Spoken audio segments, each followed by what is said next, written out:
Nossa aula 8 hoje vamos entender estrutura do balanço patrimonial e da demonstração do resultado do exercício.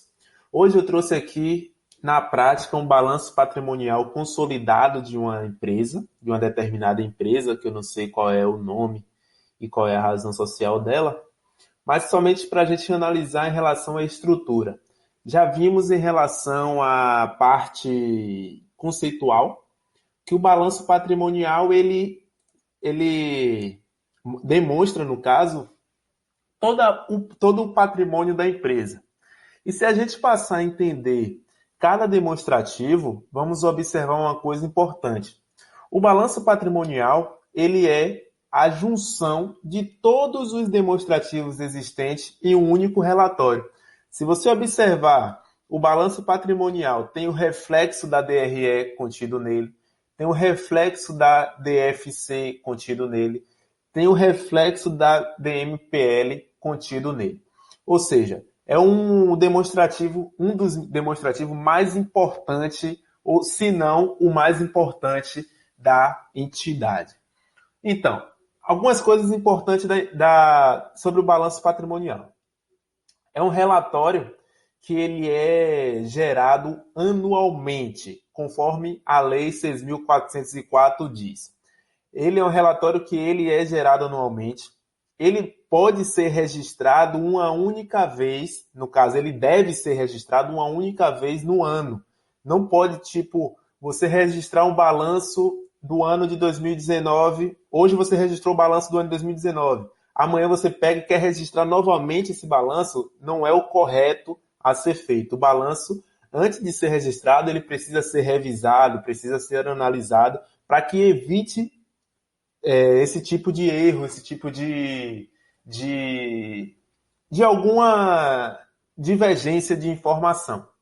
Então, o balanço patrimonial, ele reúne, primeiro aspecto, ele reúne todos os demonstrativos nele e ele registra todo o fato, todos os atos que a entidade teve em um determinado período. Agora vamos entender em relação à assinatura dos balanços. Quem é a pessoa responsável por assinar o balanço a nível de registro? São duas pessoas. Um é um contador com registro ativo em seu conselho de contabilidade e o outro é o sócio administrador da empresa. Pronto. Agora, em relação à estrutura.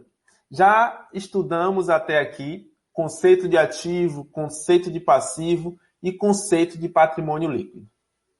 Vamos observar que esses três grandes grupos, eles estão contidos no balanço patrimonial e eles se dividem de algumas formas. Aqui está um balanço de uma empresa, na qual ela tem um saldo inicial dela aqui, que é 31 de dezembro de 2016, tanto do ativo como do passivo. Pronto. Agora vamos olhar em relação, vamos observar aqui que está batendo, tá vendo? O saldo do ativo, 1.237.360, o saldo do passivo, 1.237.360. É o saldo inicial do balanço em 2017. Aqui foi gerado de um sistema de um período, ou seja, de 6 meses aqui. Somente para análise, seja lá por parte dos investidores, seja lá por parte dos sócios, possa ser que geraram de 6 meses. Então, vamos lá analisar esse relatório. De que ele é composto? Ativo, passivo, patrimônio líquido. O ativo, ele se divide em circulante e não circulante.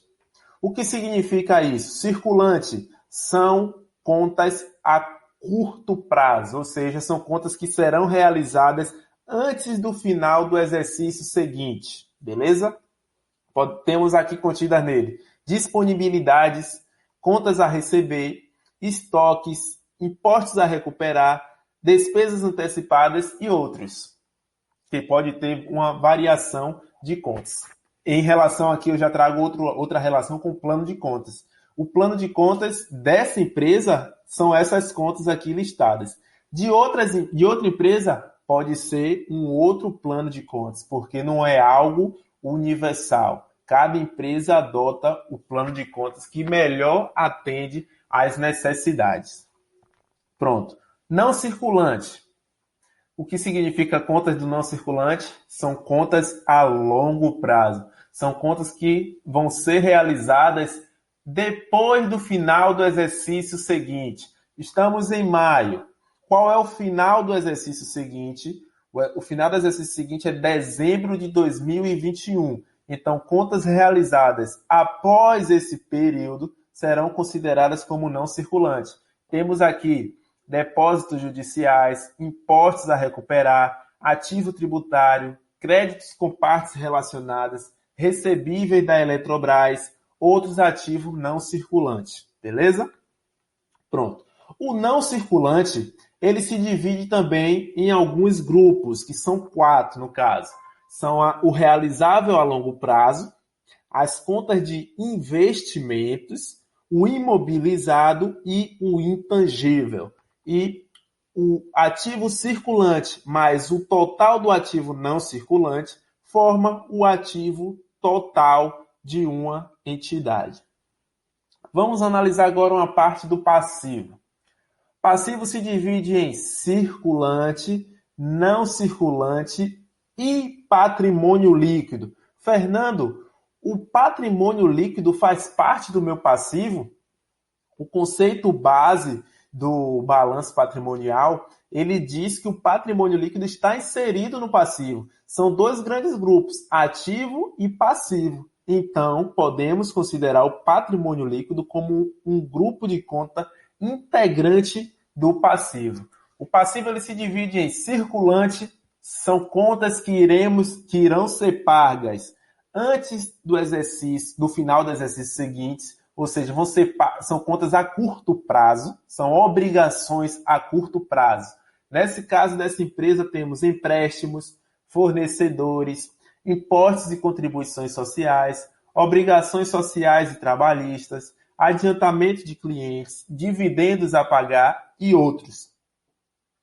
E o não circulante são contas que serão pagas após o final do exercício seguinte, são contas a longo prazo.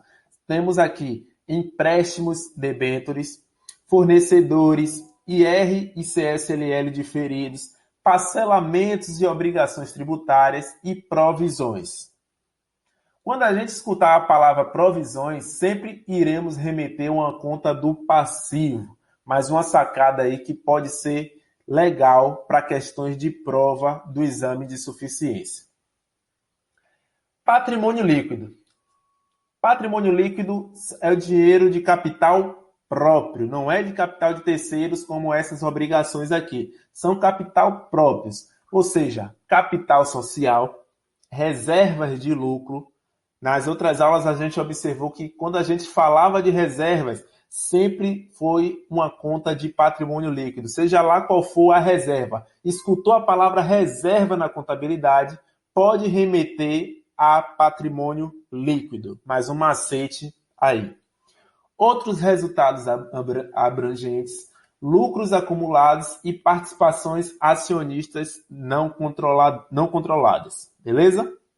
E aqui observamos também que o ativo no final de junho de 2017, com o passivo, bateu, fechando assim o balanço patrimonial.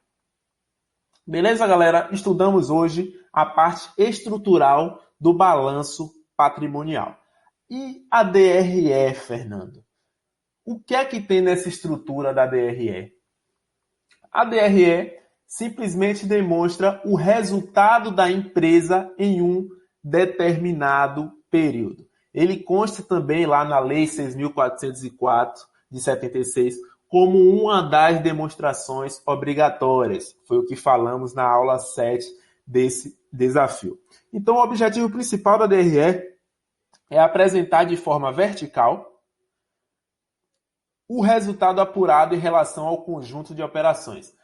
A DRE ela não apura o resultado. Por quê?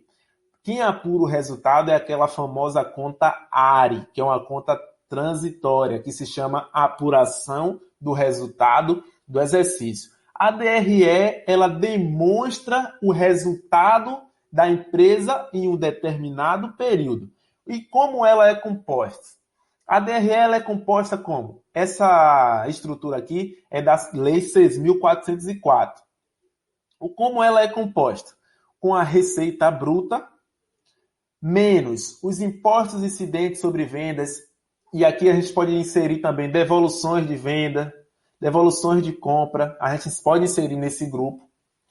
Pronto. Receita bruta menos esses grupos de conta, achamos a receita líquida da empresa. É o que de fato é receita da empresa. Por exemplo, a empresa vendeu tanto, mas eu sei que daquilo que eu vendi, uma parte foi imposto. Eu já não posso contar com aquele dinheiro total, com aquele faturamento total. Uma parte daquilo foi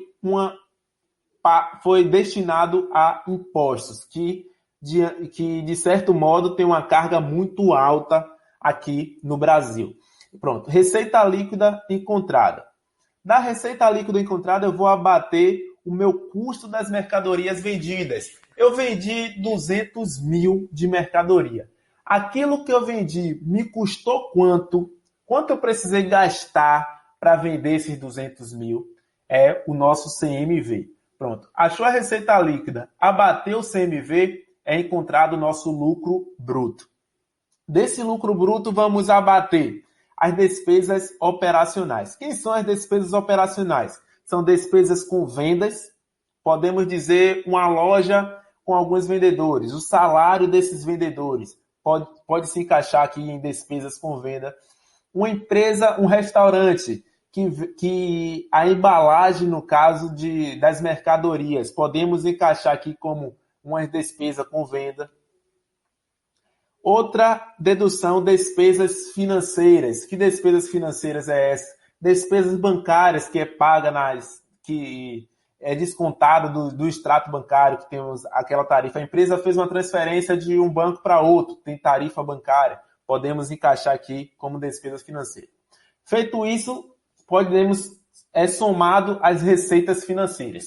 Que receitas financeiras são essas? A empresa que faz aplicação financeira e tem rendimento, seja lá em alguns bancos, Nubank, Banco Itaú, tem aqueles rendimentos automáticos, é somado em nossa DRE.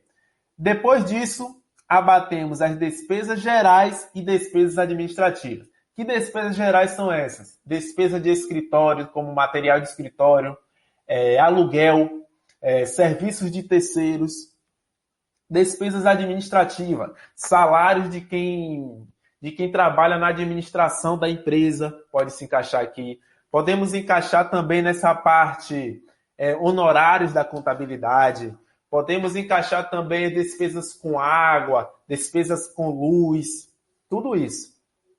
Pronto. Chegou aqui, você abate essas despesas, é encontrado o seu lucro ou prejuízo operacional, que é o seu lucro bruto abatido das despesas e acrescido das receitas financeiras. Aí você vai dizer se a empresa apresentou o lucro ou prejuízo em um determinado período. E aqui concluímos a parte estrutural da DRE. Pronto. Esses dois demonstrativos para uma empresa são fatores fundamentais. Muitas empresas que querem um empréstimo ao banco, que quer um investidor, vamos dizer assim, que quer ser investida, no caso. A primeira coisa que esses usuários pedem é o quê? O balanço patrimonial e a DRE. Por quê? Porque é no balanço patrimonial que vai ser analisado os fatores operacionais da empresa. Vai ser analisado os índices da empresa, é gerado daqui, tanto o índice de liquidez, índice de endividamento, ou seja, é um panorama geral da empresa contido no balanço patrimonial. Por isso, a sua importância, demasiada importância para uma empresa ter o balanço patrimonial como um relatório auxiliar em tomadas de decisões. O balanço patrimonial e a DRE passa a ser um aliado dos gestores em tomadas de decisões, porque é nele que contém todas as informações da empresa de forma geral. Pronto, galera, concluímos a nossa aula de número 8. Até aqui estudamos a estrutura do balanço patrimonial e a estrutura da DRE. Beleza? Até a próxima. Fiquem com Deus.